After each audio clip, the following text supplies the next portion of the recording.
my God. Oh my God. Another giant.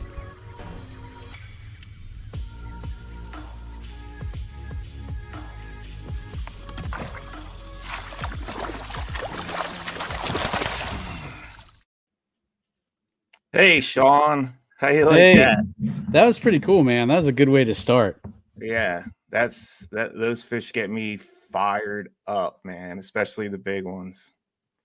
I Uh, agree, man. I knew, when I first met you and we had a couple conversations that you had the bug the same way I did, and it was going to be a friendship that would definitely work pretty easy because we both love smallmouth fishing, and so that made it pretty easy.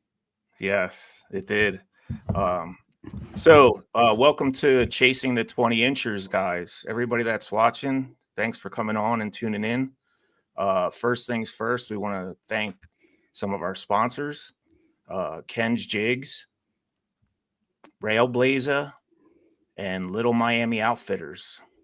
So I have some codes for them that I'll show later on in the show, and you guys can get some product for a lot cheaper price than you would pay for the normal price.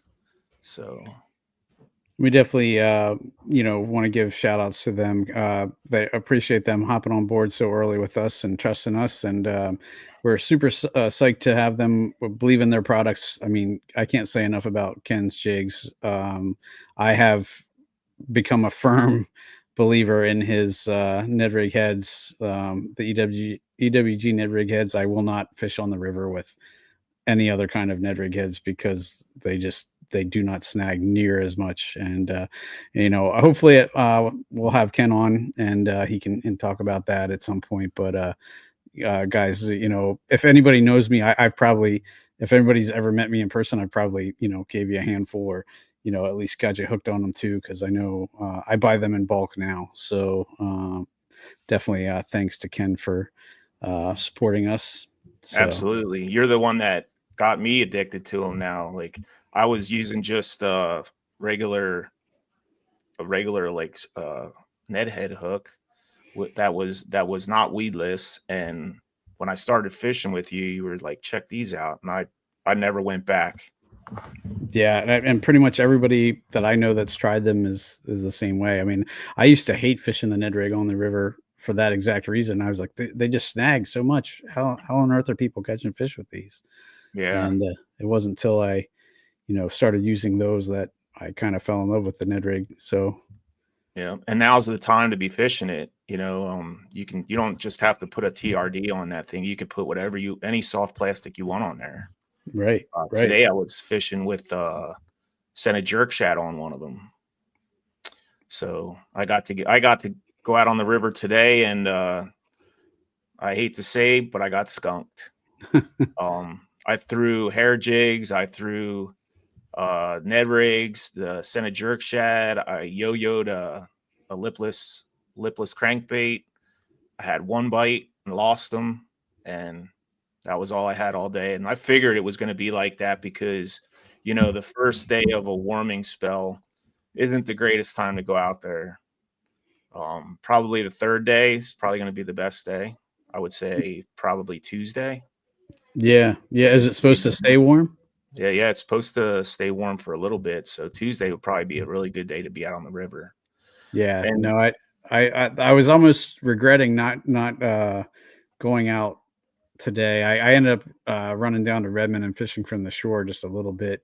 But the whole time I was thinking, I probably should have just took the kayak out and went on the river. So yeah, and I seen you got your December fish the other day yeah, on the a figures, I go out in 50-degree weather and almost no wind and get skunked, and then but yet I was fishing. I think it was just about freezing, and wind was blowing steady 50 miles per hour. My guides were freezing up. I had like huge icicles hanging off my bait caster.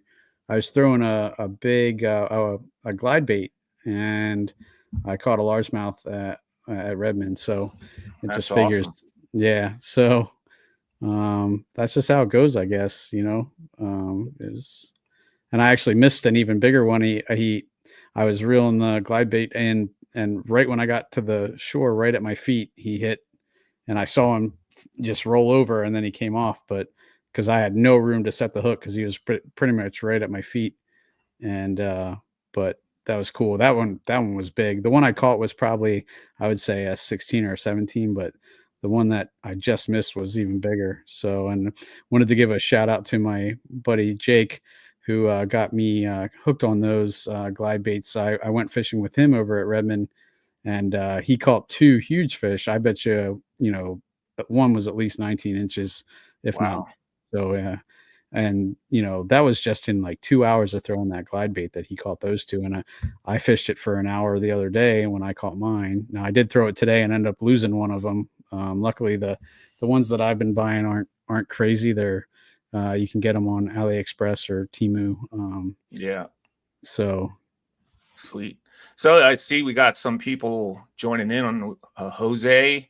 What's up, Jose? We got Ken. Ken, thanks for everything, man. We appreciate you so much. Jeff Rhodes, seen you shot a big buck in archery season. Good job, buddy.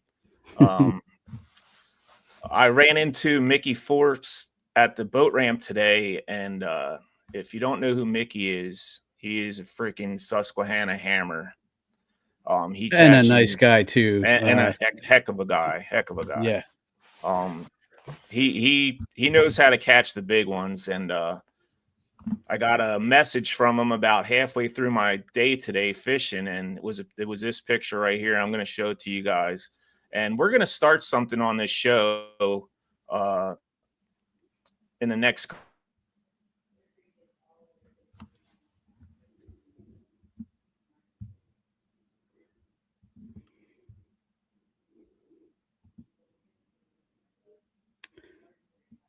Looks like Carlile, are you okay, we're back. Sorry about that. Okay. I don't know what happened there. I'm gonna share this picture of Mickey's fish.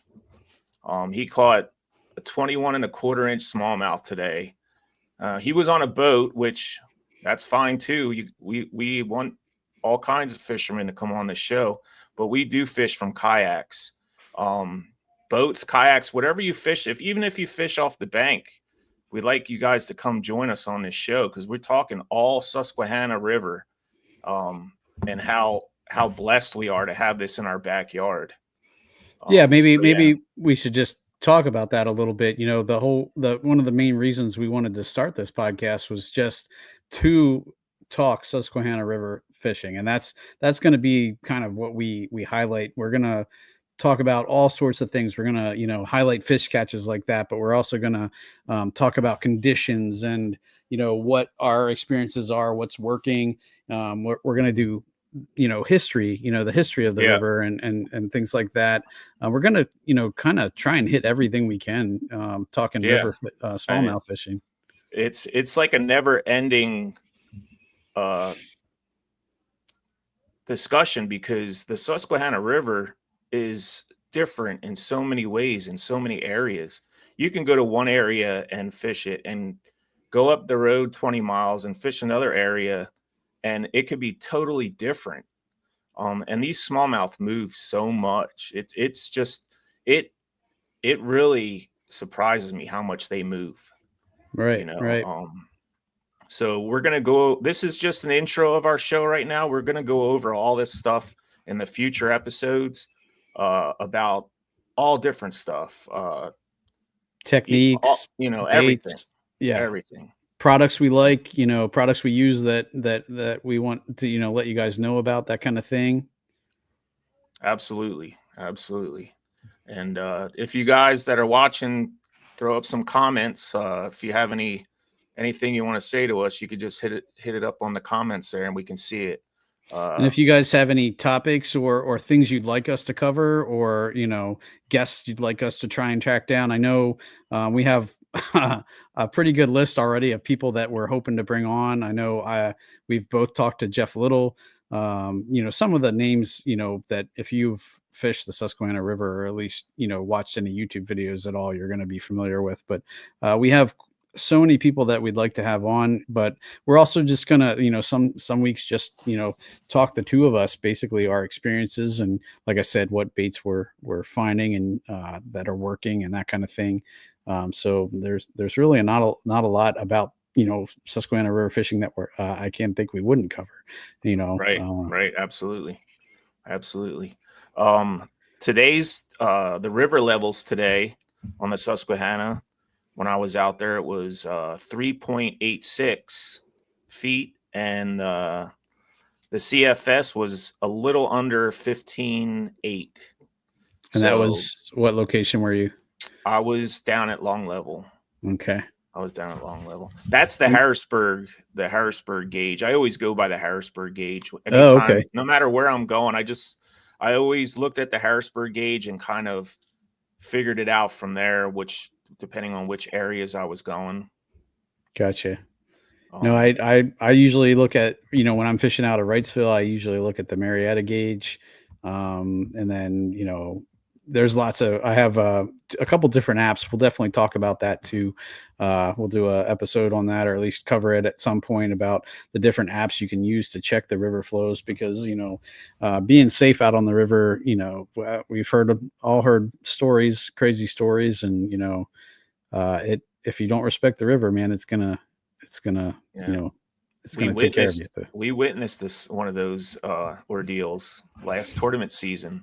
Not something we really want to talk about, but we had a little incident during a tournament up on the North Branch, and kind of cut our tournament short. But it had to be done. What happened? So we can definitely talk about that at some point. But maybe not the we first. We don't really want to go down that rabbit hole right now. Not the first episode. No. But yeah, I got my dry suit on Saturday, and I was like, perfect way to use it. Go out today. It was beautiful weather today. It was a little windy, but I wanted to, get that dry suit out and break it in. That's a big deal right now. Like, especially if you're fishing out of a kayak. I was dumb last year and I fished without one. I mean, we were down at Long Level, so it's not like super dangerous down there as far as current and stuff like that. It's almost like fishing on a lake. But even so, one little wrong move that I could have made, I would have been in the water, and it wouldn't have been a good thing. So that's why I went out and decided to, if I was going to fish in the wintertime, to get a dry suit. And I put it to test today, and everything's good. The only thing I don't like with them dry suits is how tight that neck piece is. I think I'm going to wind up trying to get a bigger one, because I'd put that thing on and I felt like I was choking sometimes. Yeah, I could. The dry suit that I have, I ended up ripping the neck gasket, putting it on at one point, and it actually was a blessing in disguise, because I sent it to a company and had them put a new neck in. And when I was talking to them, I ended up getting a slightly different neck, and it is way more comfortable, and the company we can cover this all. I mean, we have so many topics that we want to cover, but the company that I sent it to, they were great. I called them up and said, hey, I have this Stolquist dry suit, and I ripped the neck gasket. I need to get it replaced. And they're like, oh, okay, well, here's some different options. A lot of people like this one because it's not quite as tight. Now, I guess technically my dry suit is now considered a semi-dry suit, because it's not 100% as waterproof as the latex, or I forget what kind of gasket the most have, but it's still, I think, it still is form-fitting, and I guess it could allow water in slowly. But it's safer than not wearing one. Yeah, 100%. But man, that with the original neck in that thing, I could feel my heartbeat like the whole time I was wearing it. I'm like, that can't be good. That's how it was with me today. Like, I think I still have a headache from it. Yeah, I gotta figure. They say they do stretch, but actually trying to stretch mine was how I ripped it. I had watched a YouTube video where somebody took like a container and put it in there while it was hanging, and just left that in there to try and stretch it out a little bit. Yeah. But I think that's how I how I ended up ripping the gasket. But like I said, it ended up working out, and now I definitely don't mind it. But they definitely make dry suits that have those kind of necks in them, because as I was looking, I kind of started looking now for one that has a little bit more insulation in it, because the one I have is it's kind of thin. It's not, I mean, it's it's waterproof and it will protect you, but I don't think it has the warmth that some of them do. So that's probably going to be one of my next major purchases. Yeah. Yeah, they're not cheap, especially No, for a good one. I mean, you're talking, I seen some up with $1,200, you know. at least, yeah. But I didn't go that route. I went the cheap route, but for as much as I'm going to use it, I don't know how much fishing I'm going to do over the winter. I mean, if the weather stays warm, I will, but I hate cold weather. I mean, anything Uh, under 30 degrees, I'm staying in the house. Man, it's tough when your eyelets are freezing up and stuff. Like that was when I was fishing last week.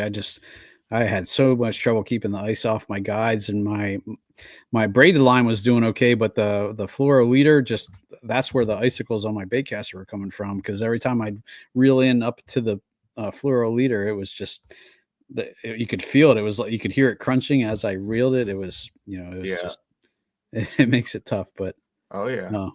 for sure. But like safety is another thing that we're going to cover. One of the main reasons they say about wearing a dry suit is I don't know how many of you guys have heard the 120 rule. They say that if the water temperature and the air temperature added together is under 120, however that combination works, so whether the water temperature is 70 and the air temperature is 50, or vice versa, however you want to do it. If you're under 120, they say you should have some kind of protection, and the further you are under 120, the more protection you need. Basically, if you're under that 120 rule, then you're at the risk of hypothermia if you fall in. And when you're thinking about 70-degree water temperature and 50-degree day, it doesn't sound like much, but if the wind kicks up, you never know. The rule is written there for a reason, and it just pays to be safe, because we want everybody to make it safely back off the water, because everybody Absolutely. needs to get home to their families. But Absolutely. Yeah, today when I was out on the river, I forgot my graph, so I never got to see what exactly was the water temperature, but it felt cold. Like it has to be somewhere in the low 40s to high 30s. I would think low 40s Yeah. for sure, because I mean we've had plenty of nights now that are below freezing, so it's got to be getting down there. But And I forgot my jerkbait rod today. oh no, Yeah, that's one of your go-tos. I know. So I was basically most of the time fishing a Ned rig. I had a Ned rig head, one of Ken's Ned rig heads, 1/8 ounce, with a Senna jerk shad on, and that's the one I had a bite on. It was just I barely felt it. I had him on for a second, and when I went to set the hook, he already spit it out. But and you don't know what depth you were fishing then either, because I don't. I know I couldn't see the bottom, and the water was. I mean, when I was in like probably 4 or 5 foot, I could see the bottom. Okay. So I was probably sitting anywhere between 8 and 10 foot, I would think. And I had media at church today, so my whole morning was kind of booked with church, and I got out at 1:00 and messaged Carlile to see where he was, because I knew he was out fishing, and he said he was still out. So I rushed home, choked down a ham sandwich and loaded up my kayak, and then right about the time I started driving, he messaged again and said that he was probably going to be hopping off the water. Yeah, So sorry about that. No, that's how it goes, man. You do what you got to do. You get out when you can. So Yeah. at that point, I was like, you know what? I'm just going to take it easy. I knew I had to come home at some point to kind of get prepped for the podcast tonight. Yep. I had a couple of things to set up, since it's been a while since I did, podcasting. So I ran back home. I just literally pulled out of my neighborhood when you messaged me, and I threw the kayak back in the garage and then just drove to Redmond with the rods in my truck. And, I think I fished for maybe an hour and a half, and didn't have any bites today, but I did the other day. So I went one other time to Redmond and caught one on a blade bait. But so far, yeah, it definitely has slowed down fishing for me wise, but I also haven't been out nearly as much as I would like to. Yeah, today was the first time for me in probably 3 to 4 weeks, because I took a little time off to go deer hunting. Yeah. And You're chasing bigger brown animals. Bigger browns, yeah. But I'll tell you what, man, that those 3 weeks out was so cold. I missed fishing so much. I just couldn't wait for a nice warm day like we had today to get out there on the Susquehanna. Yeah. Just being out. I mean, like I said, we are so we sometimes I think we take it for granted how we have such a great fishery 20 minutes. Even you're so closer. I'm about 20 minutes from it. You're like 10, 10. 5-10 Yeah. minutes. Yeah. And sometimes I think we take it for granted. And this fishery is just it's one of the best smallmouth fisheries in our country. When So back when I was on Paddle and Fin, when I was first getting started, podcasting, and I'd talk to people about river fishing, I had the Susquehanna in my mind, when I talked to somebody about river fishing, and it took me, quite a few, guests and talking to them about rivers before I finally dawned on me. I forget who I was having the conversation with, where I was like, wait a second, how wide is your river? And they're like, oh, it's probably 100 yards at the widest part. And I'm like, 100 yards, like a football field. And they're like, well, yeah. And I was like, well, heck, the Susquehanna is a mile wide near me. yeah, And so I don't know why I never made that connection, but yeah, it just blew my mind, because in my mind, when I think of river fishing, I think of Susquehanna, and that is definitely not the case with quite a few rivers. I mean, there's not many rivers like the no, Susquehanna out there. there So isn't. There isn't. And it's funny because like you were saying, uh when I first started kayak fishing about 5 years ago, I used to go to Speedwell Forge. That would be my place. Like I would just go there all the time and fish. And I ran into somebody that was over there and he was fishing. He had a torpedo on the back of his Hobie PA-14, and he was telling me, "Oh, the only reason I came here is because the Susquehanna is blown out right now." And I'm thinking, so you know, I kept hearing all these people talk about this river, and I've heard of it before, but I never even thought to go kayak fishing on it. So I did some research and watched some YouTube videos, and I'm like, oh, I can go over to Wrightsville. Is probably the closest area for me. And I just started fishing there. I started fishing City Island up there in Harrisburg, and you know what? Now I don't even fish any other lakes unless it's during a tournament. Like mhm. the Redmond tournament, that the charity event we fished last year, that was the first time I fished the lake in like a year. Yeah. Well, no, not the first time, maybe the second time, because I remember me You and and you I went fished, we fished Speedwell. Speedwell, yeah, in the spring. I And I like to think we change it up every once in a while, just because I feel like it helps me as an angler to, fish different places, and to also, learn. But I will go back to the Susquehanna or the river as much as I can, because to me the possibilities are just exponentially greater that you're gonna catch something interesting. So yeah, I mean, it's very rare, especially during the spring and summer and fall, to go to the Susquehanna River and get skunked. I mean, there's times that I went to lakes and got skunked in the summertime. yeah, But yeah. I mean, there's definitely times on the river where we struggle. yeah, Sometimes they get spread out, or sometimes they get in a funk. But like you said, usually, especially if you're throwing a Ned rig or something, you can find something, yeah, some size that'll bite in. It might be, oh, I've had plenty of days where I caught 25 12 inchers, but or well, under 12 inchers, but it definitely hey, I they're catch fun and too. catch them. Yeah. You're catching them. That's fun. Uh, I actually got some videos on my YouTube channel where I didn't catch anything bigger than a 16 incher, and it was I probably caught 25, 30 fish that day, and I had a blast. Yeah. I mean, we all want to catch the big ones, but it's just sometimes they're just so hard to find. I don't know how Yeah. some of these guys, like some of the hammers that we talk about and win the tournaments all the time, how they do it every tournament. They Hey, find these that fish. that big trophy behind you, that we had our share of luck too. Well, yeah, yeah, we do. And that was a very exciting day, I'll tell you that. I was psyched. I was so psyched, because especially that was Kayak Angler Central PA's second year in a row taking home the team tournament. And the year before, I wasn't able to fish. I was invited, but it was right about the time my mom I had passed away, and I was still dealing with a bunch of stuff from that. So, um, you know, some of the other anglers on the team were lucky enough to to take it home. But this year, getting to be a part of that team and still bringing home the trophy, taking it back or bringing it back home Bringing it was back home. Yeah. yeah, that was just awesome. Yeah. And that was my first year with you guys, the kayak anglers. And I had a great season. It was awesome. Yeah, you were up there in AOI for so. And a lot of that had to do with I think mostly all the tournaments were on the Susquehanna River.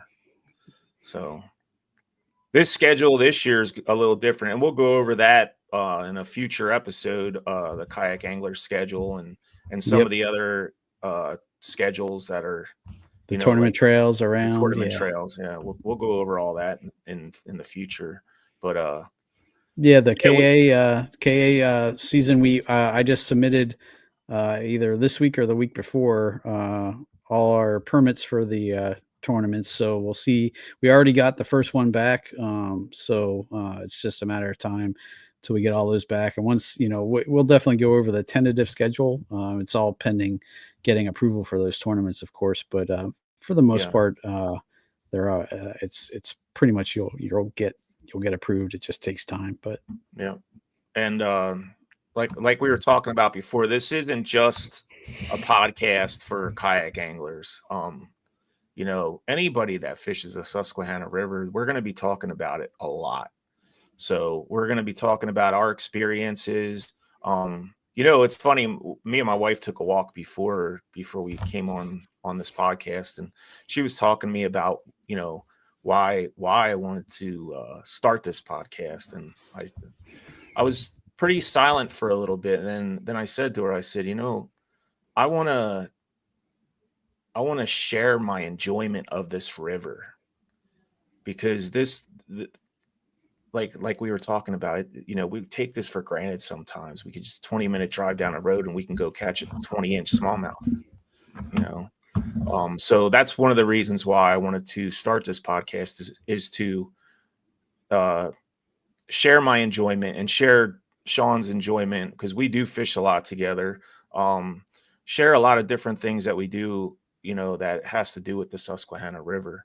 And even if it's just fun fishing, tournaments, whatever it is, we're going to be talking about it on this show. The reason for the name Chasing the 20s, I have a curse, I think. I have not yet caught a 20-inch smallmouth, and I've been fishing the river for probably 3 or 4 years now. I've got very close, and Sean has been there to witness that a couple times. 19 and a halves, 19 and a quarters, 19s. I just can't break that 20-inch mark. And then Mickey sends me the the picture today, and he has a 21 and a quarter, and I'm like, oh my God. Like, that's close to my PB. My PB is 21 and a half, but that's a big fish, man. Yeah, that was actually on the Juniata. I got to say it wasn't the Susquehanna, but the Juniata is kind of part of the Susquehanna, so we'll call it. We'll be talking about the Juniata too, because that plays a big part on the Susquehanna. Absolutely, yeah. I would hope we wouldn't limit that or not talk about that just because we're mostly talking about Susquehanna. But the Juniata, I had some really good days on the Juniata. We've had some good days this year. Yeah, absolutely. So yeah, guys, we wanted to come on here and just give you guys a little introduction of what our podcast is going to be about. We're not sure yet if we're going to go every Sunday or every other Sunday. Me and Sean are going to talk about that and see what our schedules are like and try to figure that out. And before we close this out, we do have a giveaway. It looks like we only have 4 people watching, but how are we going to do this, Sean? We have a 10-pack of ball head jigs from Ken's Jigs and a 3-pack of finesse prop jigs. The finesse prop jigs are kind of like the little mega bass, Kokashira here. Yeah. Okashira heads. They have that propeller on them. Yep. So how did we want to give this away tonight? I don't know. We were talking a little bit beforehand. You know, if you guys are watching and can comment, the first two people that send us, let's do the first two, because we can give one pack away to the first person and then one pack away to the second. The first two people to send us pictures of smallies in the comments, we will send you guys some stuff from Ken's Jigs. Now, are they able to send us photos in the comments while we're live, or are we going to do that's this a good question. on a Facebook page? I think they can send it in the comments. They can? I think. Okay. Maybe not. Well, if why not, don't we do this? Since we don't have many people on right now, I think there's a couple people on right now. Why don't we go till December 10th? We'll move it to December 10th to end the contest, and whoever posts. Do you want them to post to your page or my page? do your page, and right. we'll include a link down in the notes here, where we can actually we'll put it on a comment in the video of where you can post the pics to. Yeah, so just the first two people to post a picture of a smallmouth bass on my Facebook page, down in the comments below the post that I posted before the show started. Use that. Whoever posts first two pictures of smallmouth bass that they caught will win either a 10-pack of ballhead jigs from Ken's Jigs or a 3-pack of finesse prop jigs. And you'll have to send me your information. I'll send it to Ken, and he'll send them out to you. But yeah, big shout out to all of our sponsors. Ken, we kind of hit Ken up right first thing, because both Carlile and I are both huge fans of a lot of his stuff, and he was super enthusiastic about it. So shout out to Ken, and thanks so much. But also definitely Railblazer. You know, it had been a little bit since I had checked out Railblazer stuff. When I first got into kayaking, I did have quite a few Railblazer things for my. That was a Wilderness Systems Tarpon 120? No, 100. That was my first kayak way back. Yeah, and I had a couple Railblazer rod holders at that point. But yeah, and then Little Miami Outfitters, they're another rod builder that Ken or Carlile reached out to, and they were definitely interested in. And so we will be talking about them and their products on a future episode as well. So absolutely, we'll get them on the show too. Talk about their rods and whatnot, and which ones they use for certain techniques and all that stuff, and we'll do that. So I don't know, was there anything else that you wanted to go over? Let's let the folks know where they can find us online. So, you know, both Carlile and I think you can find me anywhere on Facebook and Instagram. If you just look up Sean Lavery, you'll probably see my name with holding a fish picture. You know, I think it's VBallsJS on Instagram, but I know Carlile has Instagram, Facebook, and YouTube, right? Yep. I have a YouTube channel called Bronzeback Bassin. That's like the home place for our podcast and for videos that we go out in the field, and that's what's playing behind me up on the big screen. So we go out and have a good day on the water with tournament fishing, fun fishing, all that stuff, all out of a kayak, mostly Susquehanna River. And you can find me on Facebook at Carlile Esterly. So other than that, I have Instagram, but I have like 4 different Instagrams just because I'm a photographer and I have a lot of different things going on. So yeah, I Yeah, can't remember the name. I can't remember the name of all my Instagram. But we can put notes in the show notes too with links to that kind of stuff too. So yeah. All right. Well. But yeah, thanks everybody who did check out our first episode. You know, it's only up from here. We have tons of different ideas of shows that we want to do. You know, anything you guys want to see or hear us talk about, let us know. Guests you're interested in, and we'll definitely do what we can to make it happen. Yeah. Thanks, Sean. Yeah, man. Thanks. Hey, we'll see you guys on the next podcast, Chasing the 20 Inchers. Good luck out there. Yep. Get out there on the water, guys. Be safe. See you guys later.